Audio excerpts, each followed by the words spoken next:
সাত সকালে অফিস যেতেন বাবা। ফিরতে ফিরতে অনেকটা রাত হতো। ফিরত যখন সারা গায়ে ঘাম, বিধ্বস্ত ঝোড়ো কাকের মতো। মাঝে মাঝে ভেবেই পেতাম না বাবা কেন ওভারটাইম করে, কেন বাবার নেই কোনো ছুটি, কেন বাবা ভোরের বাসটা ধরে।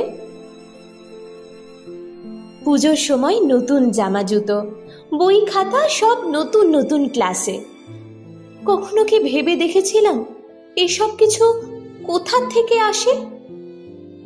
বুঝতে বুঝতে দিন হয়ে যায় পার, ক্লান্তি নামে বাবার শরীর জুড়ে। আমাদেরকে ছায়া দিতে গিয়ে বাবাই দেখে পুড়েছে রোদ্দুরে। তবুও বাবা আজও বটের মতন পাতায় পাতায় ছায়ায় ছায়াময়। তার কাছেতে বসলে মনে হয় এই তো আমার নিশ্চিন্ত আশ্রয়।